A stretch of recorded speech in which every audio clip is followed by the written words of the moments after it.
Welcome back. AP Janasena నుంచి వీర మహిళ రావి సౌజన్య గారు ఉన్నారు. నమస్తే అండి, బ్రేక్ఫాస్ట్ న్యూస్ కి స్వాగతం. లిటిల్ లేట్, సారీ, అందరు వర్షన్స్ తీసుకుని వచ్చేసరికి లేట్ అయింది మీ దగ్గరికి. ఎలా చూస్తారు? ఒక వర్గం తర్వాత ఒక వర్గం అందరూ రోడ్డు మీదకే వస్తున్నారు, వీళ్ళు వాళ్ళని లేదు, అందరూ ప్రభుత్వం మీద 3 నెలలు ఉంది అనగానే తిరగబడుతున్నారు. అంటే ఇక ఇది రాదు అని ఏమైనా డిసైడ్ అయ్యి వచ్చారా, లేకపోతే ఇక ఎలా మోసం చేశారో ప్రజలకు చెప్పే ప్రయత్నమా? జయేంద్ర గారు, మీకు అలానే ప్యానల్ ఉన్న సభ్యులకి అలానే ఏబిఎన్ వీక్షకులకు కూడా నా నమస్కారాలండి. ఇక్కడ జగన్మోహన్ రెడ్డి గారి పరిస్థితి చూస్తే చాలా బాధాకరంగా ఉంది.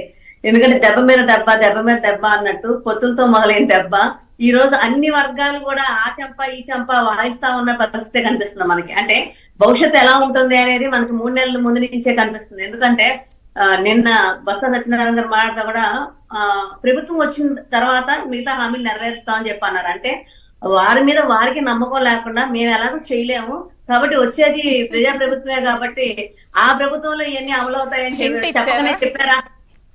చెప్పకనే చెప్పారా అన్నట్టుగానే వాళ్ళే ఒప్పుకుంటున్నారు. ఎందుకంటే మనం గమనిస్తానే ఉన్నాం. అసలు ఏదైతే సామరస్యంగా అసలు ముఖ్యంగా జయేంద్ర గారు ఏదైనా సమస్య వచ్చింది అంటే ముందు నోటీసులు ఇచ్చినప్పుడు ఆ నోటీసుల ద్వారానే ఎందుకు పరిష్కారం చేసే పరిస్థితి ఉండదు ప్రభుత్వానికి, ముఖ్యంగా జగన్మోహన్ రెడ్డి ప్రభుత్వానికి.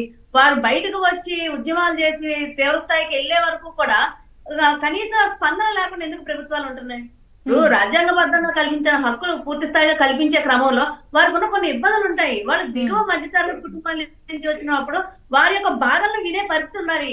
కానీ అదంతా పూర్తిగా పక్కన పెట్టి ఒక మొండి వైఖరి, ఎవరి కోసం వీళ్ళు, అసలు వీళ్ళు ఎవరు, వీళ్ళ స్థాయి ఏంటి, వీళ్ళ వచ్చి ప్రభుత్వాన్ని ప్రశ్నించేది, ఇలాంటి నిరంకుశ ధోరణి పూర్తి స్థాయిగా వైసీపీ అవలంబించింది. నా ఎస్సీలు, నా బీసీలు, నా మైనార్టీలు అని చెప్పుకొని గుండెలు బాదుకుంటా ఉంటారు ప్రతి సభలోనూ జగన్మోహన్ రెడ్డి గారు. అలాంటి గుండెలు బాదుకునే ఆ ఎస్సీలు, ఆ బీసీలు, ఆ మైనార్టీలు ఈ రోజు రోడ్డెక్కి రోదన చెందుతుంటే ఆ గుండె కరగట్లేదా? ఎందుకు ఇంత నిరంకుశత్వంగా వాళ్ళ మీద పూర్తి స్థాయిగా ఒక ఇనప పాదం మోపాలని చూస్తున్నారు? వాళ్ళ యొక్క డిమాండ్ పక్కన పెట్టేసి పూర్తిగా మన ప్రత్యేకంగా తాళాలు పగలగొట్టించడం లేదా వేరే వేరే చర్యలు చేస్తా ఉన్నారు. ఇక్కడ విజయచంద్ర గారు ఇంకో అంశాన్ని గమనించినట్టయితే వారికి ఏదైతే ఈ పప్పు ధాన్యాలు ఇస్తున్నారో వాటితో పాటు ఈ తాలింపులు, చింతపండు, లేదంటే కూరగాయలు అంటే వండి పెట్టడానికి గుడ్లు, తెచ్చిన గుడ్లు ఉడకబెట్టడానికి వీటికి మనిషికి ఇచ్చేది ₹1.5 కూరగాయలకి అయితే ₹1 గ్యాస్ ఇస్తారండి. అంటే ₹2.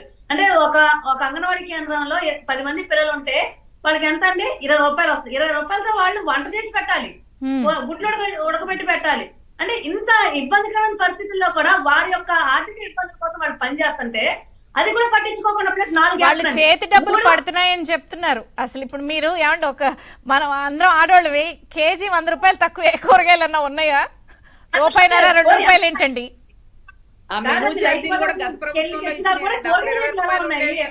అవును అవును, కరెక్ట్ సునీత గారు, కరెక్ట్. చెప్పండి.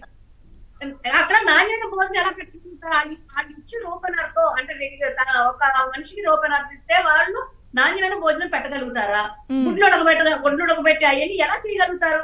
పైగా వారి యొక్క ఏదైతే కేంద్రాలు ఉన్నాయి, అంగన్వాడీ కేంద్రాలు 2 రూమ్స్ ఉండాలి, ఒక బాత్రూమ్ ఉండాలి, దానికి ఇచ్చేది 2000 అద్దె. అంటే ఇప్పుడు అర్బన్ విషయంకి వస్తే 2000 అసలు ఎక్కడైనా, అర్బన్ ఏంటండి, రూరల్ లో కూడా 2000కి ఇంటర్లు ఉండే పరిస్థితి ఉందా? కానీ అవి కూడా భరిస్తా, వారి యొక్క ఆర్థిక పరిస్థితి అవి కూడా భరిస్తా. సర్లే ఇంట్లో ఉన్నాం కదా, ఏదో ఒక ₹1 వస్తుందిలే, ఈ ₹1 చేదో ఉంటుంది అని చెప్పాను. అంగన్వాడీలో చాలా మంచి హృదయం, ఎందుకంటే లోకల్లో ఉన్న మహిళలకు వాళ్ళు సేవ చేస్తున్నప్పుడు ఆ సేవ వాళ్ళు ముఖ్యంగా చూసుకుంటారండి డబ్బుల కన్నా కూడా.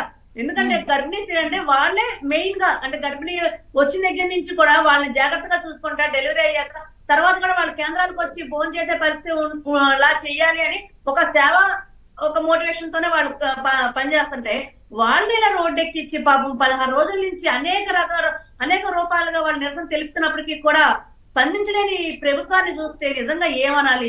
అంటే కనీసం భయం లేని, అంటే ఎలక్షన్ దగ్గరకు వస్తుంటే ఎవరైనా సరే కొంచెం బుర్రున్న వాళ్ళైనా సరే ఎందుకులే వీళ్ళతో మనకి అసలే వీళ్ళు అంటే ఒక సమూహంలో ఉంటారు. ఎప్పుడైనా సరే ఒక సమూహంతో కాంటాక్ట్ అయి ఉంటారు.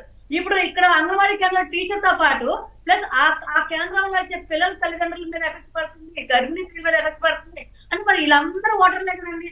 అంటే వీళ్ళు బాధను వాళ్ళు కూడా తీసుకుంటారు కదా, దగ్గరుండి వాళ్ళకి భోజనం పెడుతున్నప్పుడు వాళ్ళు కూడా అయ్యో వీళ్ళకి ఇలా జరుగుతుంది అన్యాయం, మనం ఎందుకు ఈ ప్రభుత్వాన్ని సపోర్ట్ చేయాలని వాళ్ళు అనుకుంటారు. అంటే 10 మంది పిల్లలు ఉంటే ఆ పేరెంట్స్ 10-20 మంది, అంటే మీరు ఇందాక చెప్పిన ఓటర్ లిస్ట్ తో ఈ ఎక్స్ట్రా కూడా కలుపుకుంటే అవి కొన్ని లక్షలు దాటిపోతాయండి. నేను అదే అందుకనే అంటున్నాను. అది అంటే ఏం చేస్తారులే అనేది కూడా ఒకటి ఉంది కాబట్టి ఒకసారి కమల గారితో మాట్లాడదాం. కమల గారు, ఏం చేద్దాం అంటున్నారు? చర్చలు సంక్రాంతి తర్వాతే అంటున్నారు. అప్పుడు కూడా అవుతాయో లేదో తెలీదు.